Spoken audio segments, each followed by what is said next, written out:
Daniel here. Just so you know, during this episode, you're not going to hear any mention of the WGA SAG-AFTRA strike. That's because we recorded this probably in May. Everything was new then, and SAG-AFTRA hadn't joined the strike. So yeah, we still stand in solidarity with those two unions and hope that the struck studios return to the negotiation tables and do what's right. But just know that nothing's mentioned during this episode because it was recorded way in the past. Thank you. Enjoy. Ladies and gentlemen, ATDF everything in that shelf presentation.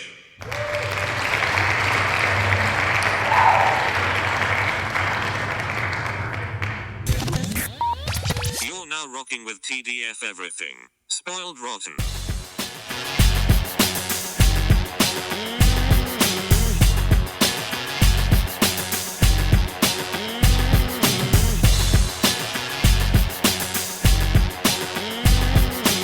Spoiler alert.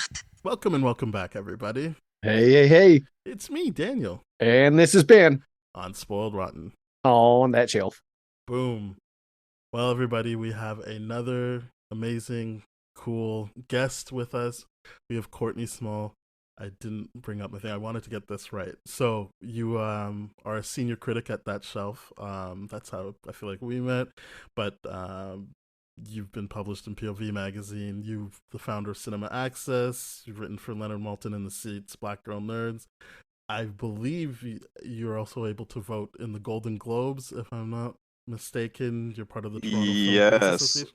Yeah, I'm an international voter, although There we go. I just read some news about the Golden Globes. That organization is messy. Okay, well, you didn't found the Golden Globes, but you I've are only been able in it to for vote. I'm not Yeah. even like an official member. I'm just like a international voter, but International I've only voter. been in it for like 3 months, and already I'm like, wow, this looks kind of messy. But we'll see how long that lasts. And a Rotten Tomatoes approved critic. I'm forgetting some stuff. Sorry, that was No, I think you got most of it. All the okay, important good. stuff. I wanted to do justice by your many accomplishments, but yes, we were very happy to have you on. Thank you very much, Courtney, for joining us for this episode. Well, thank you for the invite. Anytime you put out the back call, I will come running. Awesome. I'm glad to hear that. I mean, speaking of the back call, I think people are ready every time we have a guest on to hear what their top 5 comic book characters are. So if you could run through that would be great. All right. Well, the first and foremost has to be Batman. Excellent choice. And I want to make a clarification. I absolutely love Batman. Grew up reading the comics, adore the animated series. I don't want any more Batman movies. Okay. There we Just go. because I feel like when they bring out a new Batman movie, it's just retreading more of the same, like more of the same villains. Like it just, Did you feel kind that of way done. about the Matt Reeves one? I did as well. Okay. There was elements of the Matt Reeves one that I did like. I like that they brought back that he's actually doing detective stuff. But then there was also elements to it where I was thinking you could have easily done another villain altogether. I didn't need the Riddler. I didn't need the Joker. And even when they were, again, I'm not a genius, but I'm watching this film and there's a moment early on in the film where I'm looking at one of the pieces of evidence and I'm thinking, oh, that must have been taken from a particular location. And it takes the entire film before Batman realizes, hey, maybe it was taken from a particular location. This was my thing about the detective thing. I was like, it made him actually look less effective than Yes. 100%. And I get that it's supposed to be second year, but I was like, I just don't know how you go from like that to best detective if that was if that's your second year. Yeah, it's just going from how do we make these cops look not completely incompetent, but Batman also look like he's learning, but Yeah. the audience figures it's a treading difficult water, and that's where I'm like, the world's greatest detective label should stay far away from that movie. Yeah. I mean, the visuals of Riddler made me feel like, why don't they just do Hush? Considering that Yes. seemed to be what Yes. they were like hinting at. But I agree with you on they could have done new villains on this because Yeah. I did like the take on the Riddler and the whole incorporating with the I guess would you want to like the incel kind of culture Yeah. of the internet? Like timely, they could have delved way more into that than they did. I'm with you. I would love to see a Hush. I would love to see, I don't know, Professor Pig, Yeah. the was it the Court of Owls? Like just something I different thought the instead movie of was like the starting with the same. Court of Owls, but it was just like a kid in a Halloween Yeah. costume. Yeah. I was like, oh man. I was like, never mind, I guess.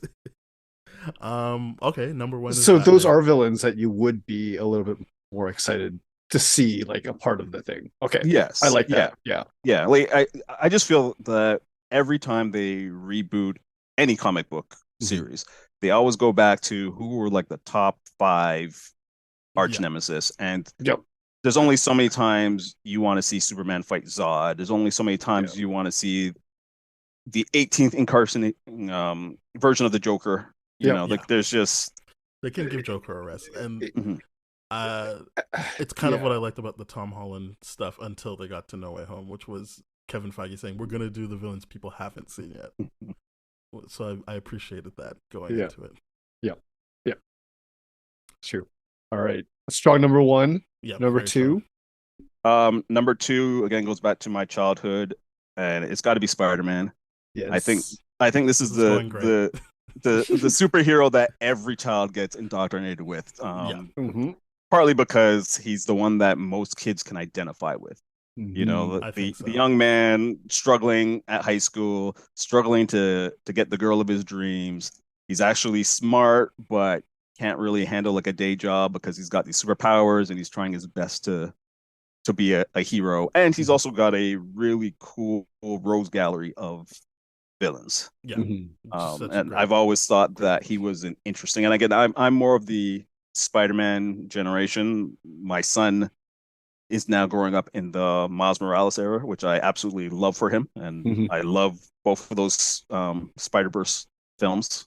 Yeah. But again, I haven't delved in enough of Miles myself. Like I wasn't a big reader of the Ultimates series when that was big. So I have to go with OG Peter Parker, even if he's saddled with a baby. That's Peter Parker I grew up with. The baby stuff, I'm just like, oh, okay, I guess so. But yeah, in terms of Miles Morales, I definitely, I think I started with the like Spider-Man, like when they meet, like the first story where Miles meets Peter. So that seems like a good jumping off point. But yeah, I definitely grew up with Peter Parker. So Miles Morales is kind of like I had to really catch up on the comics and figure that out. But I'm glad I did. Okay, how about number three? All right, number three. Here's where we start changing a bit. So my number three is Captain America, and the reason why I say we start changing for a bit is when I was a kid, I actually hated Captain America. I thought he was such a bland character. But as I got older, I started getting back into comics again. I was reading the Ed Brubaker run, and that was like the time with like the death of Captain America when Bucky took over, and the fact that maybe because I was older, I just kind of understood a lot more of some of the themes and the stuff that Captain America was wrestling with. And you know, he's got to be this symbol of good, but also is dealing with kind of corruption within the government and whatnot. And it really struck me. And then the movies came out, and it kind of played off more of what Brubaker had created, which I absolutely love. So I have a fondness for Captain America now that I didn't have when I was a kid. And in support of your Captain America pick, probably unpopular opinion, the Captain America movies are probably one of my favorite trilogies of any superhero. I think that's a trilogy where it just keeps getting better for me. Wait, of any superhero? Of any or superhero. Of any superhero, like including the Batman series and all that kind of That's stuff. Well, I mean, superhero means. Yeah, fair enough. That's a big one. That's a big bomb coming from. Oh, that's a big Captain one. America is a great trilogy for me. Yes, it is. For exactly what you said, like really leaning into the Ed Brubaker stuff, and as I've said on this show many times, just when he said, "I don't care where you're from, I just don't like bullies," I was like, I'm on this guy's side. This guy right here, he's my guy for these movies. Yeah. Because the thing I appreciated about these movies is exactly what you're saying. The fact that he's like, "Hey, you represent something that you actually don't agree with," and I'm like, "That's actually conflict I like." In a character. Cool. Let's explore that a lot more, because I always understood Captain America as like, no, everything's aligned here, and I'm like, oh, then we just don't see eye to eye on these issues. But this is a guy I'm like, oh, I like this. Let's talk. The bullies thing, great line. Yeah. Yeah. So far, I'm loving this list. What about number Very, 4? very strong. This is where the list starts to get a little dicey for some of your listeners. For me, number 4 is Jessica Jones. Okay. Now I haven't heard of a miss yet. Jessica Jones, great pick. Again, I love the Netflix series, but I was also a fan of I think it was Brian Michael Bendis series. I know she had like 3 different kind of short-lived series, but I just like the idea of a flawed hero, a person who's kind of like Tony Stark, dealing with alcoholism, what have you, struggling to have a day job. And then also the fact that he's a private investigator.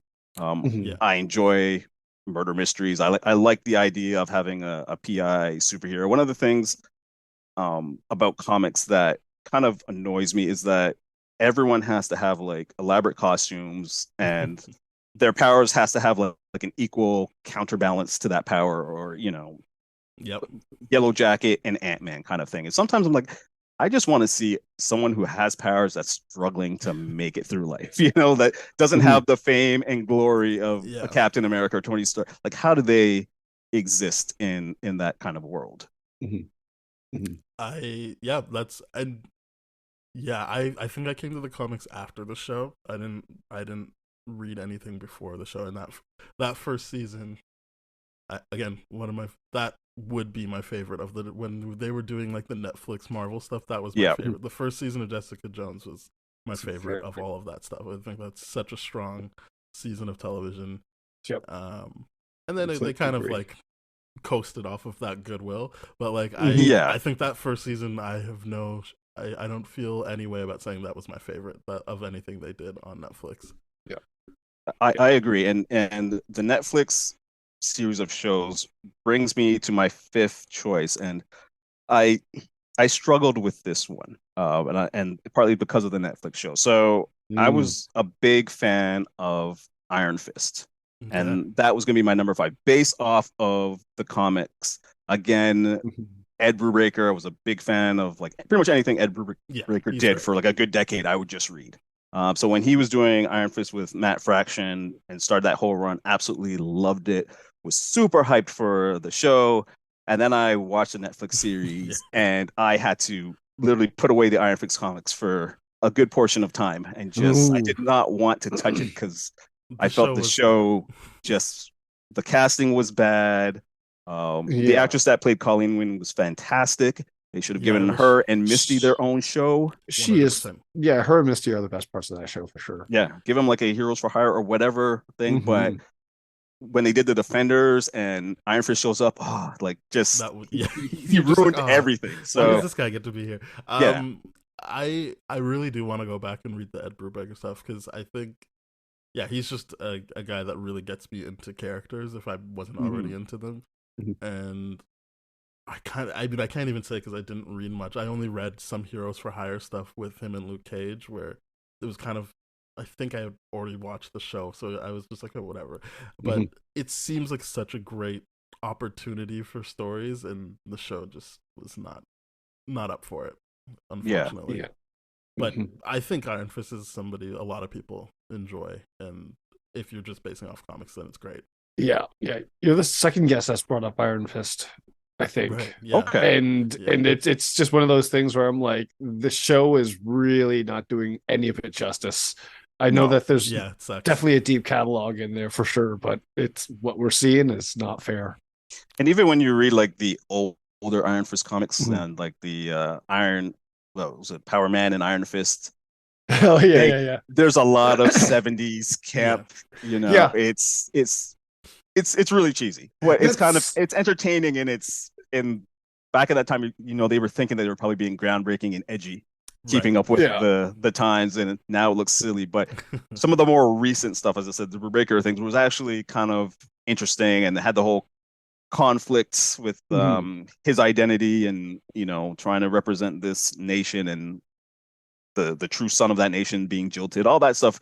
Really, Shakespearean tragedy, if you will, worked really well. And then the series just messed it all up. So I was honestly thinking about picking Hulk as my fifth because he's another Okay. one that I love from childhood, but just in terms of like the volume of content that I read, I'm like, I spent way more hours reading Iron Fist than Hulk through the years. But That's again, because interesting. Hulk has been for generations. Like I grew up with the TV show, and I remember when he was intelligent for the first time, and it was like big in the '90s.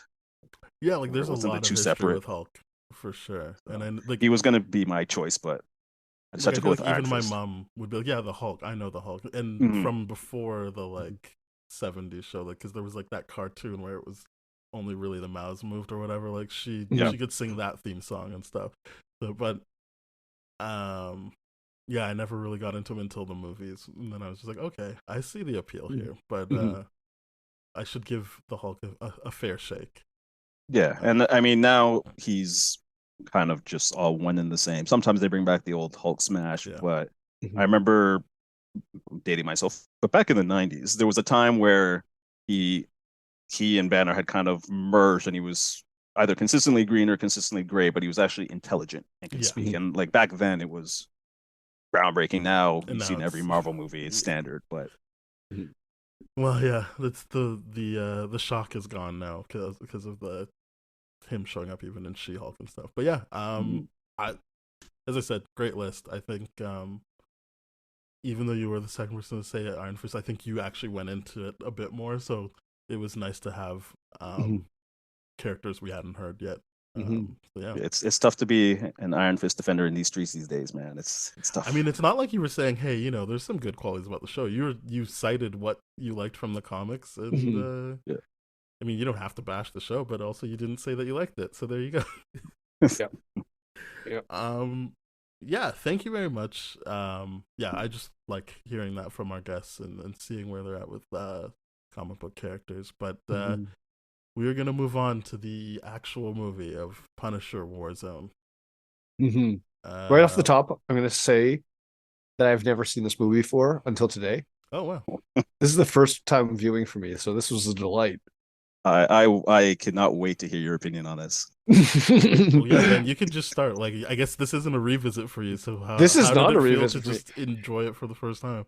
It I like this one. I like this one a lot more than the first one. The first one was just like, this one clearly just wants to do its own thing. I know the elements of the Punisher, like microchip and all that kind of stuff. I'm like, yeah, I want the guy in the chair kind of thing. This is actually a good kind of performance by Wayne Knight, which kind of surprised me. And then I'm like, Fair enough. all right. Shots fired at Wayne Knight. Well, no, I mean, like, he fit perfectly into this movie where I'm just like, He certainly wasn't out of place. No, exactly. And that's he knew what what I'm he was like, doing. this is perfect. This is a really good role for him. Like, it shines for him. And everything about the Punisher that I like, and it doesn't overcomplicate it. I'm just like, go. It's the pre-John Wick era film. That is exactly it. They don't Yeah. overcomplicate this movie. Yeah. I think It's beautiful. because well, we've already recorded our Punisher episode, so I went into this thinking before we revisited the Punisher that I liked the Punisher more than Punisher Warzone, but it's not, like as you said, it's not close. Like that movie is not good compared to this. This movie. I think I'm the one thing I remember when the movie was coming out was director Alexi Alexander was saying like she doesn't really get why people want their heroes not to kill. Like she's like, what's so heroic about that? And I Yeah. think that like that I should have known I was in good hands hearing something like that because it's like, yeah, like why?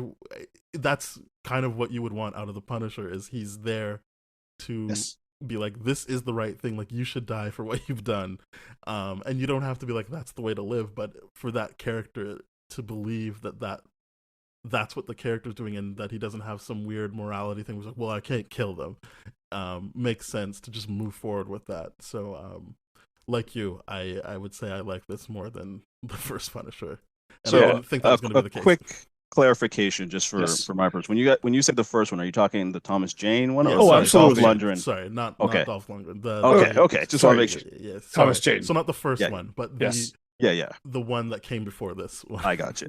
Yes, that is absolutely correct. Yeah, the one they were trying to canonize within this, they were like, hey, is this a sequel? Is this not? Doesn't matter. It's the Punisher Warzone. Yeah. Let's go. It's great. Courtney, how did it hold up for you this time around?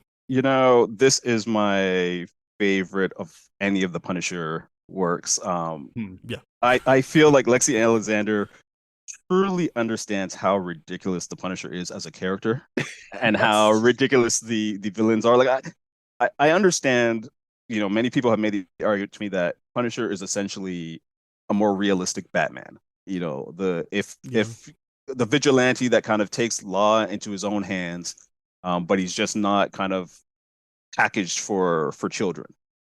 I've heard that. I can see that, but at the same time, Batman at least has interesting qualities and traits. Like every time I read a Punisher comic or see anything that's not Warzone, it's so bland. It's so dry, unnecessarily dark. And I never know who it's for outside of people that just like to shoot things.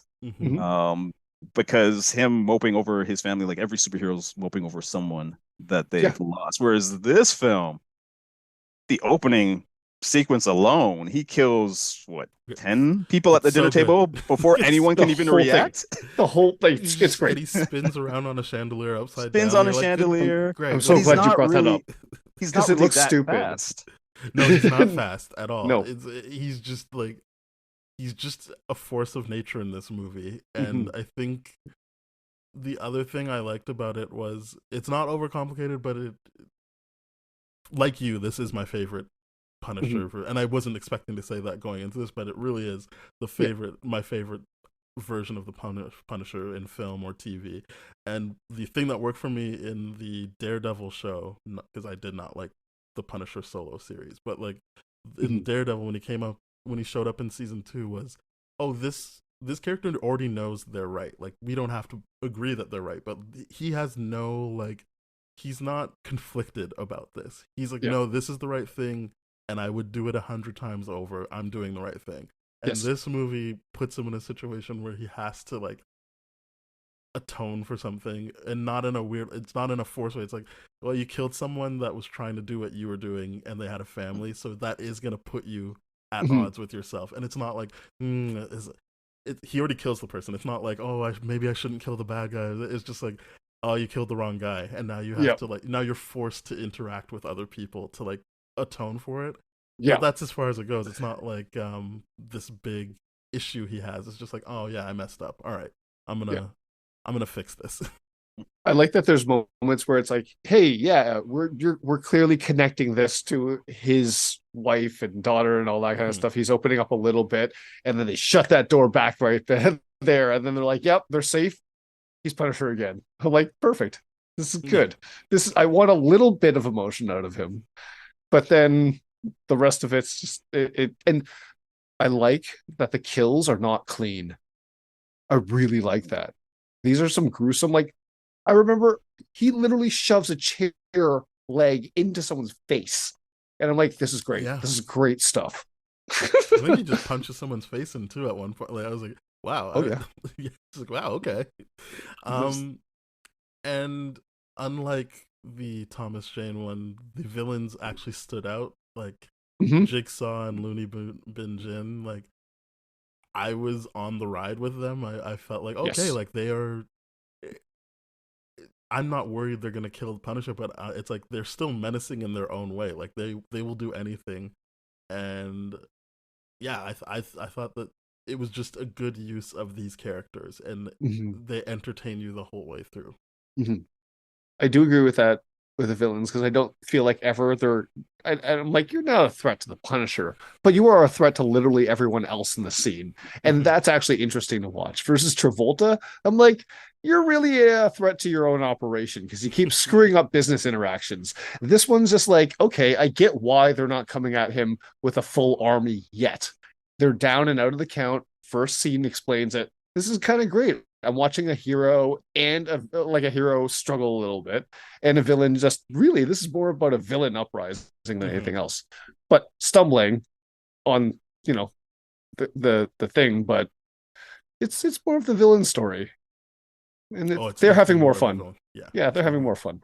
And this film does something really fascinating with how it creates the villain uprising because Mhm. you have these two really sadistic individuals. You Mhm. know, Looney Bin Jim's willing to literally throw his body at every mirror just Yeah. so that his brother won't have to look at his scarred reflection, Mhm. even though you're gonna still see it in a broken mirror. But that's besides the point. But even when they're trying to recruit, then the film decides, well, let's take a few shots at American patriotism. And Yep. the line I had to write this down because they were talking about how are we going to find people, Jigsaw says, just like Uncle Sam, we recruit in troubled neighborhoods. Yeah. Yep. You can't have commentary more pointed than that, and it was Mhm. just there's a couple of times, He's like, and yeah, there's a part where let's promise to pay them, and then we'll never have to pay them. It's just exactly, and he talks about how they, yikes. you join us, you won't have to go to Iraq to fight, so you'll get all the benefits of being in the army, but without having to actually go to war. And they're doing all of their speeches in front of an American Mm-hmm. flag. Like Yep. there's just this film's commentary on America's obsession with violence, but also how poorly it treats its underprivileged communities is fascinating because you're also watching a really ridiculous Punisher film where someone doing parkour gets hit with a rocket. Yeah. I mean, it's a That fascinating was film. I was cheering when that happened. That was great for me. Like it's happened so slowly too. You're just like he's flipping. Oh, here comes the rocket. Here comes the rocket. Like it doesn't come It out of was, nowhere. It's not a fast thing. It's just like they're really gonna blow this guy out of the sky with a rocket. and it's amazing because it's just so slowed down where you're like, wait, it doesn't look like it's good slow mo. It just looks like the film's lagging for a second. But I'm like, wait, Netflix doesn't lag. It, No, it they just just does the circle thing and buffers. It just and this is not lag. This is the actual film. no, they This just is wanted you to sit with great. this and be like, Yeah, no, this is happening. this is a moment we want you to. This is a moment. Yep, Uh, you parkour is out the door. Bazooka. Yep. R- R.I.P. Parkour, because outside of what was it, District B13? Was it that action that's the film? French film, right? I Yeah. think so. Yeah. Outside of that, that was the only action film where I've actually seen parkour be used in like a useful way.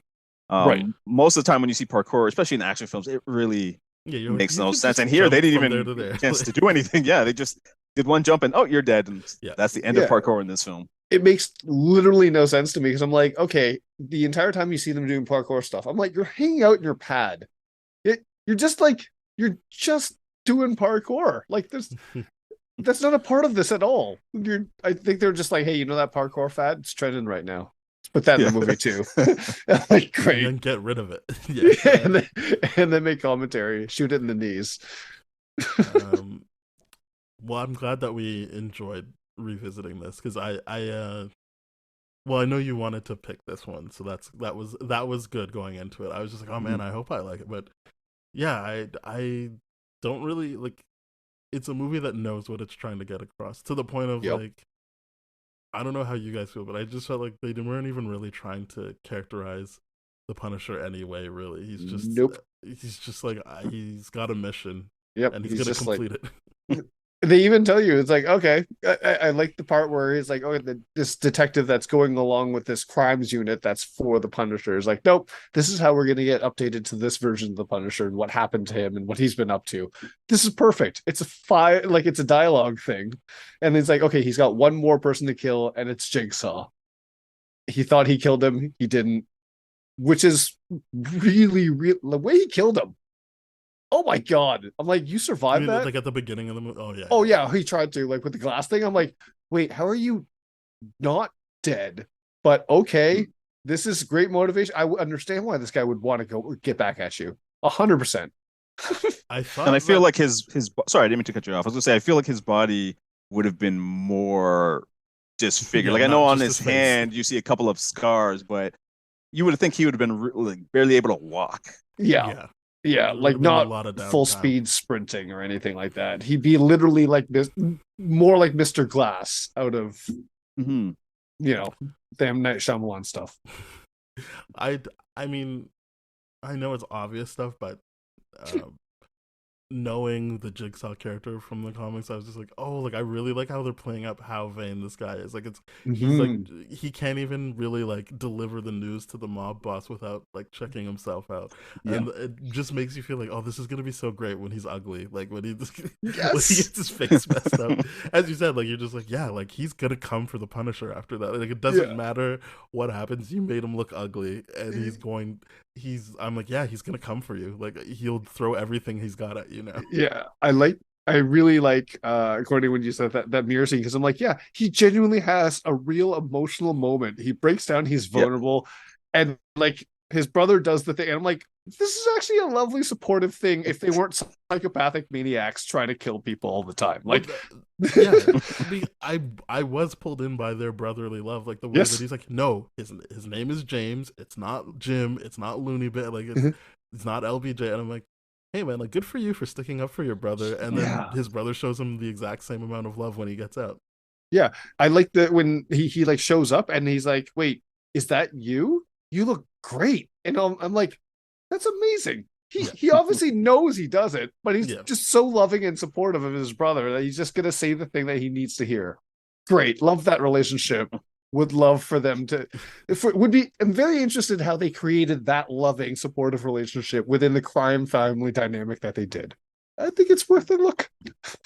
Yeah, I mean, in this day and age, like this would have. It seems like it would have been like a, well, maybe not a Disney Plus show, but like an HBO Max. Like we're gonna look Mhm. at how Yeah. LBJ and Jigsaw came up before Yeah. their demise in Punisher Warzone. Yeah, Because there'd be at least like an episode on it. even when they free him from the asylum and Mhm. Jim decides he wants to get his applesauce back, the rest of Jigsaw's crew are like, "Are you Mhm. sure he's okay?" Jigsaw's like, "No, he looks perfectly fine." As he's Yeah, literally eating up a person, yeah. like he's like, "No, He's like, he's no, what's wrong with normal. this? My brother, Yeah. yeah, all good." The thing with the brother that was the LBJ character that was wild to me. I'm like, wait, what is he? What is he famous for? Like, there's no shtick. It's just like everything all the time, the most creative way to kill people or something like that. Like, is that his shtick? Like, I'm like, oh, okay, he's a cannibal. He eats people. That's wild. Of course, his brother feels safe. He's not going to eat his brother. Cool. That makes sense to me. Nope. Next scene, he's doing other stuff that has nothing to do with cannibalism. And I'm like, what's happening right He's now? a wild card. You I'm can't pin him down. You can't give him just one yeah. thing. That's how you get Looney Bin Jim. I was pulled into it. I loved it. It was great. I'm like, don't pick a lane. Just do it. So my question is, what did you think of some of the performances in this film? Because rewatching the scene inside the house, when they're Oh, like looking where for, everyone yeah, they're shows looking for up. like the money or something, and the cops come in, and it's all this chaos. And again, it ends with pretty much like a shootout with Jigsaw and Jim kind of pinned on the stairs, shooting against the cops. It's though there's certain elements to the performances in that scene where I was like, wow, these people just really, the direction was just go with it. Yeah, And they, Yeah. they all kind of played up the thing because even I'm forgetting his name, but the actor that played Soap, right. trying to play the Mhm. all shucks, I'm just a dim-witted, goofy little cop. It's like, okay, no one would believe that. But it's in Yeah, this film, in this heightened world of Punisher Warzone, it all works.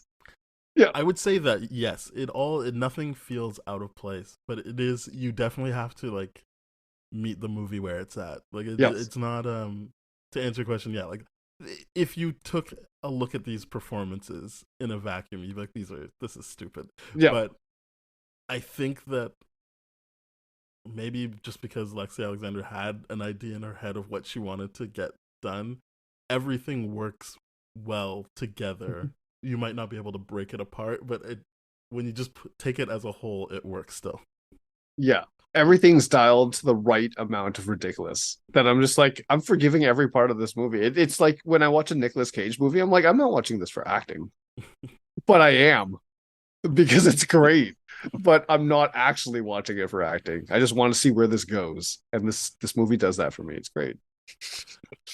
Speaking of that scene, I genuinely thought that was the end of the movie. I was like, wait, there's still like 40 minutes left in this movie. Right? It's just for some reason, it just was like, okay, yeah, this is a logical conclusion. We're done now. And then it was like, Yeah. nope, no, Nope. not really.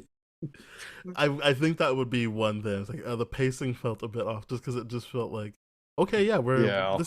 things are winding down, and it was like, no, like this is just the end of the second act, I think. Yeah, See, for me, I had a different like for me, this film flew by because I felt it's only what an hour 30 minutes. hour 30. Yeah. Yeah, so it flew by, and I almost felt like they just cut stuff out Hmm. because when after Jigsaw and his brother get arrested, all of a sudden it's like, oh, we have this deal that we could Yes. cut, and it's like, oh, so the cops are just gonna Yes. honor this deal even though you've committed all these crimes. They're just gonna let you back out and hope the Punisher gets you. Like there's so much bad policing in this film, Oh yeah. every step of the way, and it was fascinating to watch. I just felt like they just kind of were like, okay, let's move on. Carlos, But yeah, he doesn't like Carlos. mhm, He'll get one little death scene where he kind of feels sorry for Carlos. All right, let's move on. Like yeah, it keeps going. it cuts out the character development. It's great like Mhm. that. And I thought I missed something too. I'm glad that wasn't just me with the whole like brothers and then wait, how are they collaborating with the police now? But Right, like I they do was have that deal. Yeah. yeah. But one of the biggest things to me, I was just like, okay, this movie does do a good job of is make me agree with the Punisher because I'm like, yeah, cops are completely corrupt. They even allow you to exist. That's what this Yeah. cop is like. That's what this Yeah. police division is doing. It They're seemed they're like both allowing of the the Punisher cops. to exist. It seemed like both the cops at the beginning were trying, like, because doesn't the one cop like pretend to get beaten up? Because it's not Soap Yeah. that pretends to Yes. get. So it's like even when you think like it's gonna be like Soap's the only one, it's like no. There's a No. couple of cops here that are just There's like it's rats just easier to let this guy do all this. over the place. Like, Yeah. I would Yeah. just rather the Punisher do this than me. Like I would rather beat myself up than Yeah. actually have to do police work. I get like the entire police force. If they're not like, oh, I better stay out of his way, making that decision, they're like, oh, I just don't want to deal with the paperwork. It's just like it's easier to say he knocked me out, like than me to say what like the other cop did, where he was like, honestly, how do you expect me to believe that he got out of the back of your car in handcuffs? And it's And just not a. It's like a line, yeah, but it's not. It's like not a serious question. He's just yeah, like, I have to say this, but who cares? Let's move on. yeah. His answer is great. It's just like, well, he's a slippery one, that guy. And I'm like, yes, all right, let's do it. Um, And And it's he's not in trouble for it. He just and keeps going with the movie. to your point, and I'm not gonna take this into the political realm, but one of the things I found interesting rewatching this film is we see so much police corruption, and then Mhm. to know now in the real world, the Punisher logo is kind mhm. of being used in a So ironically. very, I would say, disingenuous way amongst Mhm. policing. Mhm. And I'm just gonna leave it at like it's really fascinating to watch a It character is who's an supposed to issue. be, Yeah. you know, kind of against all forms of corruption, becoming the symbol for people who I would say are kind of corrupt if you're Are the face of the corrupt. And exactly, yeah. it's kind of great because didn't Bernthal go like, hey, yeah, he Yeah, would he had to speak out and be yeah, like, he's like, this is This stupid. isn't for you guys. Yeah, Yep. you're shouldn't getting be it able to all wear wrong. this." You're Yeah. manipulating the message to your cause. Mhm. But yeah. I did appreciate that from Bernthal. Mhm. That gives the Netflix series 1 point for Bernthal in general. 100%. Yeah. But you reminded me of Carlos. I completely forgot about Carlos because Carlos is there and then Yeah. he's not. because I was like, wait, is this guy a bad guy or not? And then because to So your point brutal. about the performances, him interacting with the kid, I was like, I can't tell if he's just bad at this and you're supposed to be like, okay, he gets along with the kid, so this is fine, or Yeah. if he's purposefully being like very clearly a sketchy guy with this kid. Right? But then I'm he like- dies, and you're like, oh, I guess he was just a nice guy, and Yeah. unfortunately he died. Yeah. I'm just like, what is this movie? Where's it? And they were just not interested with that character. And where I just don't know why that character existed, except for to die in that scene. Because this movie very clearly, like, you need someone to be with the Punisher because he doesn't really talk, and like you need some Right. like kind of energy for him to balance out. So Right. if they're taking Microchip out of the picture by kidnapping him, then yeah, there's got to be Right. someone there that he Mhm. bounces off of. Mm-hmm. I also felt that he was kind of designed in theory to kind of show that not everyone stays bad. So all the people that you're killing, some of them can be redeemed if you were to let them live and flourish. True. Because Micro is very much like trust me, he's good. I've been working with him. He's reformed. Obviously, this film has no time for character development, so we don't actually see that. So it's just kind of a couple of lines. the Punisher is very curmudgeon. I don't trust him. Once a criminal, always a criminal. Right. And then as he's dying, he's kind of like, Cool. Mercy kill. "Oh, I'll give you a mercy kill because I respect you now." It's like, but you didn't respect him for the entire film until you saw him bleeding. Yeah. And I'm just like, regardless of whether or not to be a mercy kill, it'd just be really off brand for him to be like, oh, okay, my solution to this is not to kill you. Like, he's hacked up with an axe, which I was just like, oh, this is weirdly inaccurately racist. But how he's chopping him up and then I'm like, okay, what's going on here? But then why is he alive enough to the degree where he's still interacting? I don't understand that. Those few axe chops would have been sufficiently good enough to be like, he did.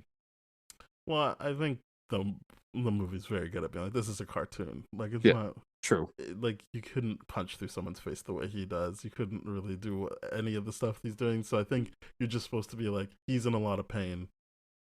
Let's move on let's move on with the scene. Mm-hmm. Yeah, he's only alive in this scene to tell you where they went. Yeah, like, I can't really fault the movie on like, he should be dead from those axe chops, because it's like, oh, yeah, because this Punisher isn't. Yeah, because like this Punisher wouldn't be able to detect where they're going.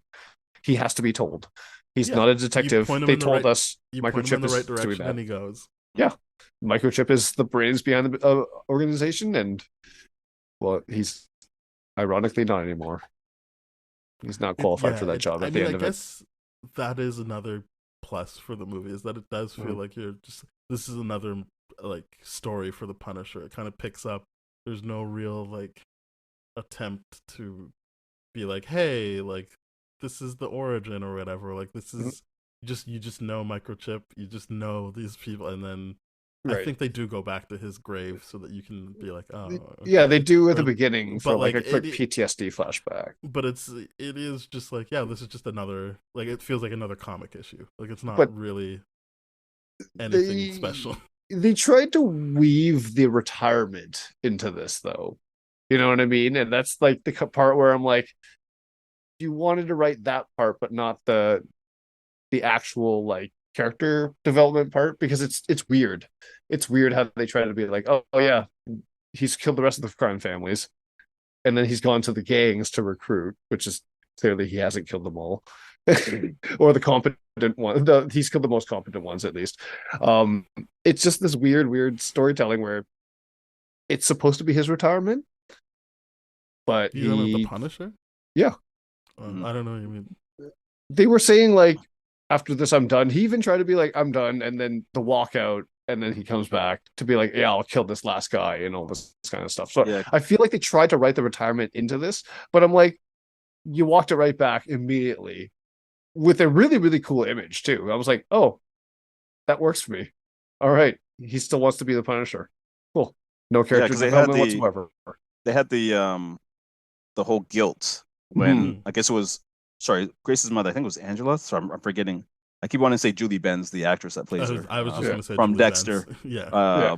So her character, when she refuses to take the money as kind of like, I'm sorry, I accidentally killed your husband. That's when he was contemplating retirement, because he was so riddled with guilt that he couldn't go on. Again, it's kind of like a blink and you miss it scene. And then obviously when Jigsaw's alive, he's like, all right, one last kill. And then once they kidnap everyone he knows, and obviously it's, I'm back, baby. Let's kill them all. But I will say the two complaints I have about this movie, and they're very minor critiques. One, the way how Looney Bin Jim gets killed. I was hoping for a little more of a exciting scene like with him, because usually you deal with the number two before you get to the fight with the big guy. Whereas Jim just kind of gets killed. Yeah. Just out of the blue. And then a random tidbit for me, the second thing that really annoyed me was when Grace was in his lair and immediately just goes to the cabin and tries to unlock the little chest that he had, the trunk that he had. It's like, kid, A, you're on the run. B, this is not your stuff. Why are you just randomly go, but like, of course, they need to set it up because she just magically knows there's some type of children's toy in there that she has to. Yeah, Like, yeah, she's but drawn to it. yeah, I'm like, but this is not your place. You should not be. When my kids go somewhere, I'm like, do not touch anything. Don't take anything unless they offer it to you nicely, kind of thing. But yeah, this kid doesn't grow up in a world with consequences. yes. It's just like, oh yeah, whatever you look at will have toys in it. That's the lesson this kid gets. Yeah, like to a bigger degree, you're like, why? She seems to be somewhat mourning the death of her dad, but it's kind of like, but this is new stuff. I gotta be interested. You'd think in a movie like this, she'd be a bit more closed off, and there would be like, and I'm not saying this is a good or bad thing, but you would think in this type of movie, it'd be like, oh, she softens the Punisher, and the Punisher brings her back out of her shell after her dad died. But it's kind of like, no, she's just there, and she's gonna find some stuff. Yeah, and she gets along with Carlos. They've got like their own handshake. I think like, she's almost too pure. Adapting pretty, like she's adapting pretty well. I feel like the issue with her character is that she's too old for me to believe any of it. She needed to be younger to be like the idea of like, okay, you don't know how to process this trauma yet. You're still processing it because let me assume that this is the weekend or the week of the thing, right? Or this movie takes place over a 2 to 3 week period. I'm good with that. It's not interested in long like seasons and all that kind of stuff. So you can convince me that a younger version of this child still is like, when is daddy coming home? I get that. This kid is way too old for that. This kid should be traumatized. You're right. Like, why are you touching anything at this point? You should be just deathly afraid of everything and running to your mom. Like, too old for this. And she inherently sees the good in him immediately. And I know they make a reference like at the very end about how her dad used to talk about the Punisher and believe the Punisher was one of the good guys. But you literally see your mom holding a gun at someone. And she's coming in as mediator, trying to get the mom away, not because she's afraid of him, but she's basically saying, no, he's a good man, just don't kill him. And the entire film, she looks at him like, oh, he's just a kind-hearted, big teddy bear that's misunderstood, having nothing about him outside of he's killed a lot of people, and daddy says that he's a good guy. Yeah. It's like the kind of thing, like, it would be more convincing to me if a dog ran up to him and greeted him as opposed to this kid, because like everything about this kid is like the first time you're meeting him, this guy, fully intimidating guy, walks up on your porch. It's dark out. Why are you up? Go to bed. This kid is too old to be, and then old enough to be like, okay, yeah, you're staying up, your color, and you're doing your thing. And then mom's like, no, I'm pulling a gun out. This is normal for the kid. I'm going, I need the red crayon now. Cool. They didn't know how to write the kid for sure. It should have been a dog. I don't think that works if it's a dog, but yeah. Yeah, well, I mean, it's true. The Punisher doesn't even open up. The wife was good enough to be like, "Oh, you're going to challenge me." I can't say that it's successful, but it does need to be like, "Oh, I killed a kid and wife's father and husband." Like that's who got left behind. He didn't get to have that. That's the point of it. Right, the full family. Yeah, that makes sense, because he's like, oh, right, I'm contemplating because now I'm on the other side of the bullet. That happened to me and all this kind of stuff. I got to make it right. Yeah, okay, fair. The kid does need to be. And again, that's not me saying it's successful. I'm just saying that is the idea of it not being a dog. Is like, you're absolutely right. It's really driving home to him like, oh, I have a chance to protect a mother and kid the way I didn't for myself. Right. Okay, okay, you talked me into that. The dog thing was totally like something I would like. I would trust a dog more than this. That's fair. One thing I'll say that I did like about this film, and again, it has to do more with the time that it was made, because if I remember correctly, this was before the MCU took off. So I think this came before Iron Man. It's 2007, right? Yes. Yeah. Okay. So Iron Man was what, 2010? 2008? Oh, okay. Yeah. Wow, it's been a long time. But I like that I could just watch a comic book movie that was just a simple comic book movie. As short as it was, as little character development, as crazy as it wasn't setting up any like future series. It was just, this is what it's like. Oh, I remember when comic book movies were just kind of... It is not overcomplicated. Yeah, you watch Tim Burton's Batman. it was just Tim Burton's Batman. It wasn't Yeah. thinking we're gonna have Batman and Robin and Batman No, Forever coming down just the like line. no, It just was enjoy this movie. yeah. Yeah. I will have to say, otherwise people will kill us. This actually came out after Iron Man. This Oh, Did it came out- okay. really? It came out December of 2008. I'm assuming Iron Man came out like May Oh, of 2008. right. So it's not Yeah, like okay. they probably were like, who knows what's gonna go on with the Marvel stuff because That's they got the characters we don't need or whatever. But like, Mhm. I'm sure they were like, yeah, this is gonna be great, and then Iron Man comes out, and then you got to sit there like, oh, man, we got our movie coming out in December. Like, I don't know if it's gonna get the same amount of hype. And that did they is have uncomfortable. did I they did have not the realize that. license for Punisher back then? 'Cause you remember there was a Well, because wave this is where Marvel Knights, yeah, so they didn't I don't think have Marvel. I don't think when I say Marvel, I mean like the Kevin Feige, like Marvel. yeah, But sorry, the I don't think they had MCU Marvel Knights. I think yeah, they kind okay. of got that after the fact. I see, I see, I see. So Probably shortly after, but I do remember the point of them putting like Marvel Knights at the front of this, and they didn't do the comic flip. Like it does say in association with Marvel Comics, but it was very clearly like Marvel Knights. Yeah, because there was a period, as you guys know, when Iron Man started, that they had like Iron Man, Thor, Captain America, and then because there were such huge hits, Mhm. they slowly started to be able to get deals to get rights back to a lot of Mhm. the um characters that they had signed off. So I think like Fantastic Four is probably the most recent of Yeah, the because they got they. Fantastic I Four and mean, X-Men. They having got those Disney money back. to like buy up all your competitors and just be like, and now we have everyone. yeah, so Well, it's except just for really uncomfortable timing for it because it like got the rights. Marvel got the rights back during its release. right. So yeah, I knew it was a very quick turnaround. Like I Yeah, remember that. Like, so I guess it was before it even came out that I they're feel. like, oh, now we own Punisher. So Yeah, I that's feel the like end of these movies. they were just like, well, it had the energy of a movie of, well, we're not getting another one. Well, I don't know if they would know that making it, but I'm sure.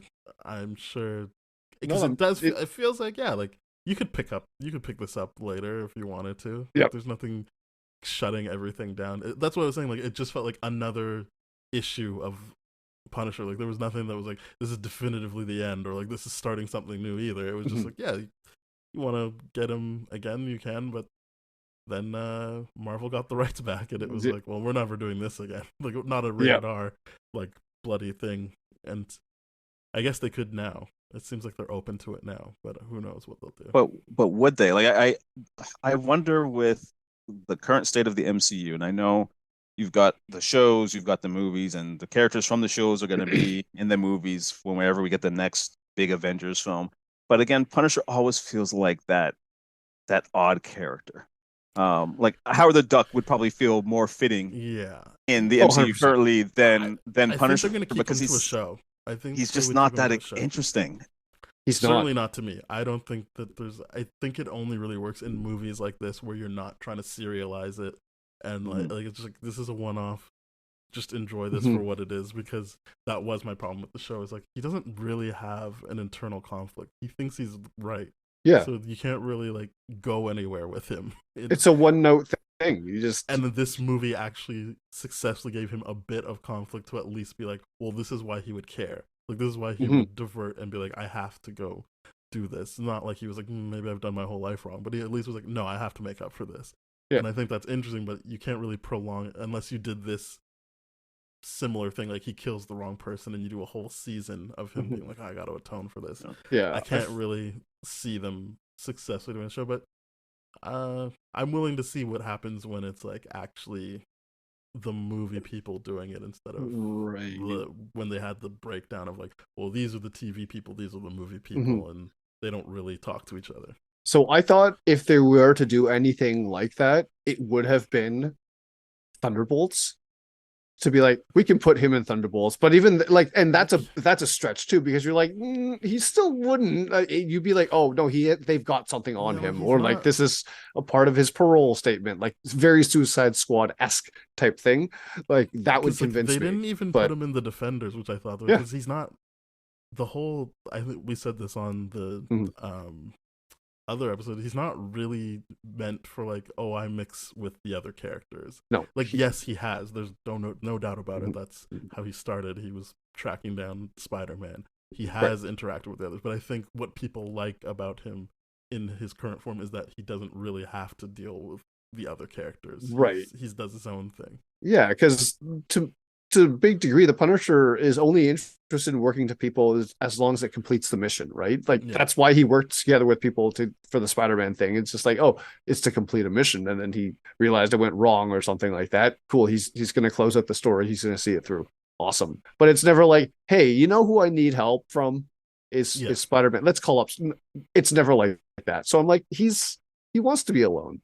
That's not fun to watch. And it can't be written into the MCU because there's not a lot of characters that want to be alone. The MCU for sure, because yeah, the whole thing of MCU is it's all connected.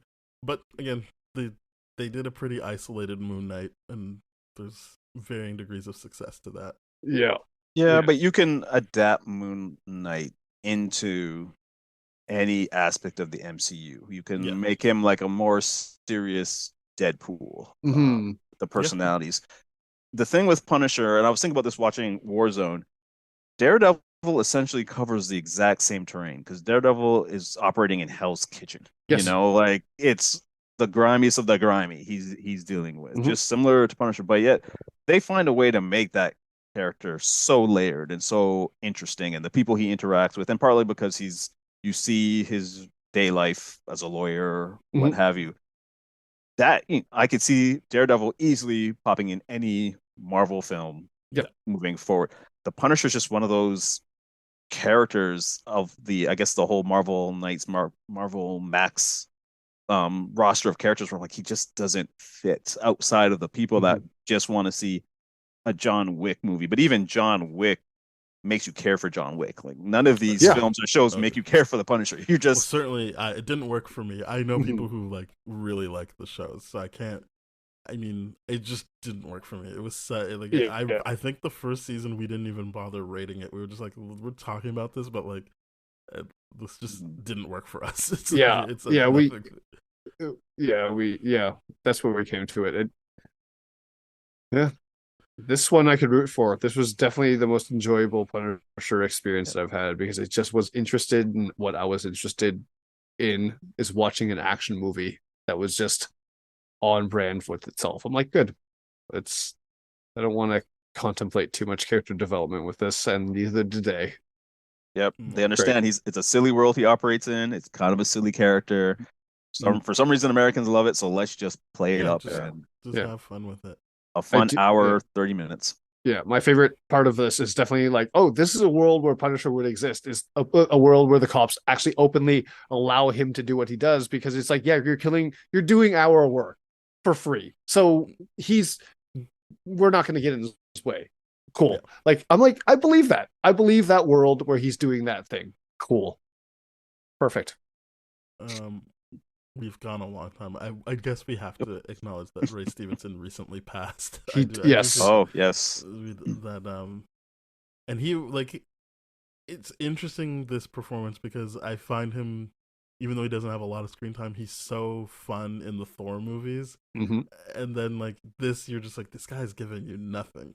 Like, and again, I'm not saying it's a bad, like, it shows that he's a good actor, that it's like, he knew what was required of him for this, that he's just a brick wall of like nothing. Versus I think he's Volstagg in the Thor movies, where he's like, yeah, it's just this jolly guy having a great time. So I actually kind of disagree to a big degree about like he's giving you nothing. Like, that is his trauma, that is his PTSD. He's like, I'm not interested in human interaction, so I'm gonna be defensive, right? When he breaks down, he breaks down. Like, he cannot control his emotion and all that kind of stuff, right? So he understands the character very, very well, to be like, he's got PTSD. He only interacts with people if he needs to, and he interacts with Micro because he helps him, and he gets whatever he needs out of it. It's a great, and the idea of like, oh, okay, he cares about Micro too. He asks about his mom. He gets he understands the character a lot more. It's just a character it's a hard sell to make a good movie out of, because it's a character ultimately that's not interested in dealing with his trauma, versus other characters ultimately do. after a lot of storytelling, but they deal with their trauma eventually. This is a character that I've never seen an iteration where he's like, yeah, let's figure this out. It's always like, okay, do I have to retire now, or that's the conflict? It's a weird one to me. It's one note character. No, I mean, I feel like we said the same thing, but okay. Yeah, we did. I don't really disagreed. Oh no, but I'm saying he just plays with PTSD. It's just not interesting, the PTSD side that he's portraying in this character. But yeah. Okay. Yeah. So do you prefer his incarnation of the Punisher, or are you a Thomas Jane guy, or are you a Bernthal? I like the creativity of Thomas Jane's Punisher. Like I cited, like when he does the popsicle trick. Like I find like the mind games that Punisher plays are more interesting to me. Unfortunately, in a worse movie. Yeah. I think John Bernthal, if it was like, I mean, the most I liked John Bernthal was in his couple of episodes in season 2 of Daredevil. Yeah. Because I was like, yeah, like he can come in and out as this force of nature that's actually dynamic and not just playing like solemn. And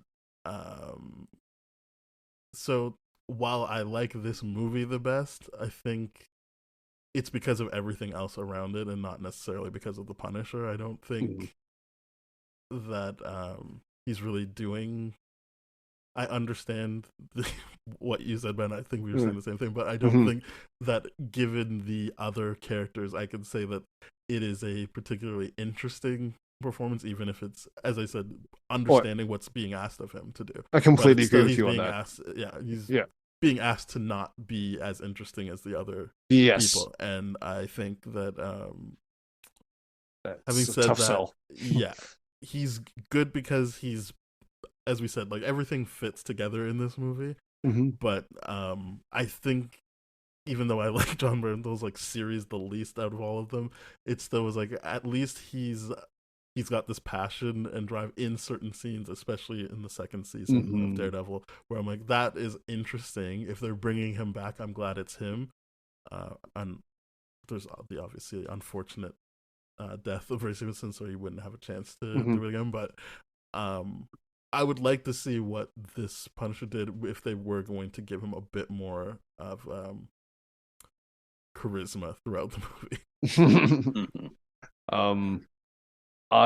My answer is very, very specific to Bernthal in season 2 of Daredevil, because that gives me the best kind of thing of Punisher in terms of acting and writing and all that kind of stuff. But this is the best Punisher story because I'm like, this is all I'm interested in. Yeah. That's all the character's interested in. Let's go.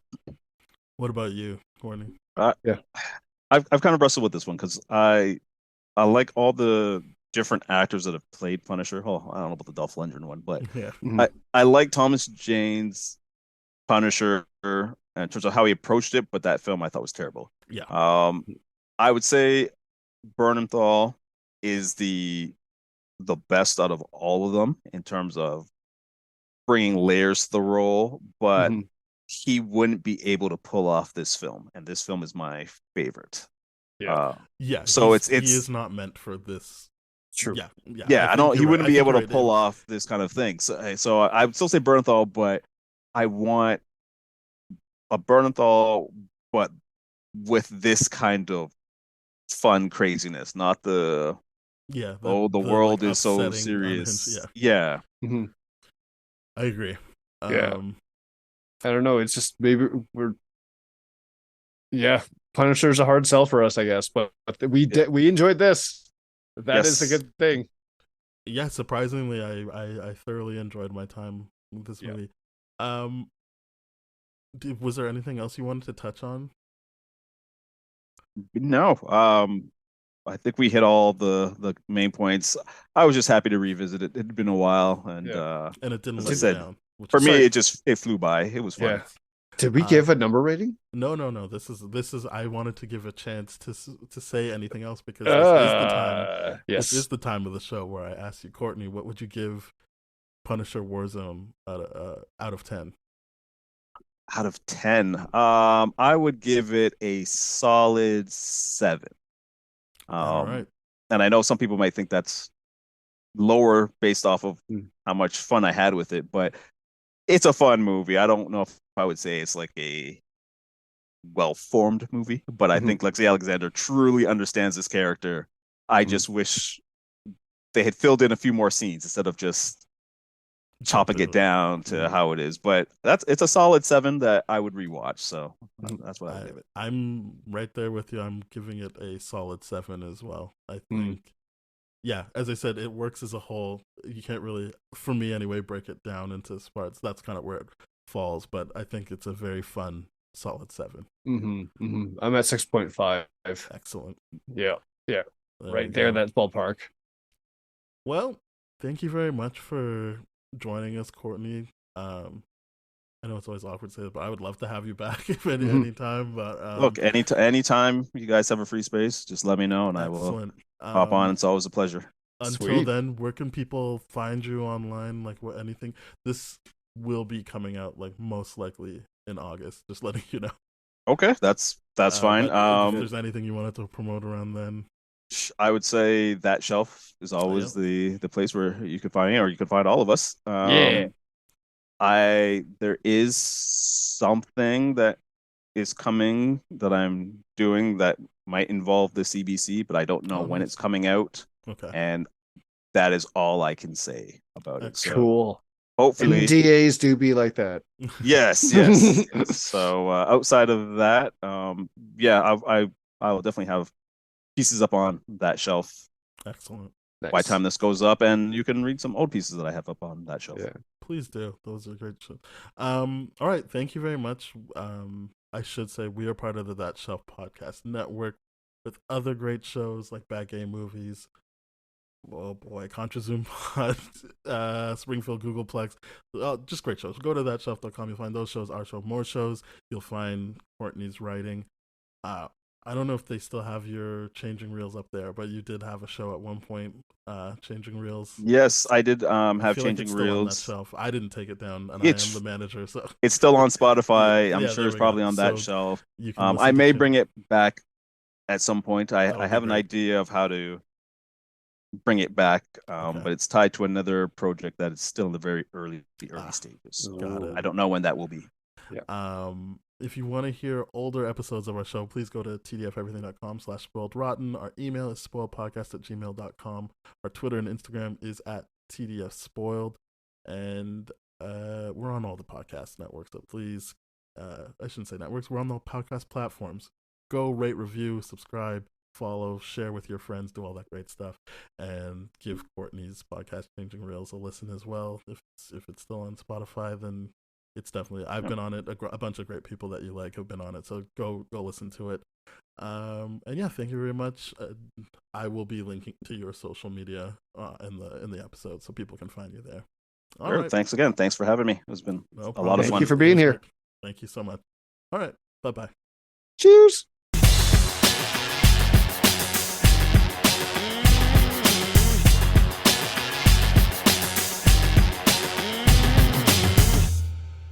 This has been a TDF Everything production, brah.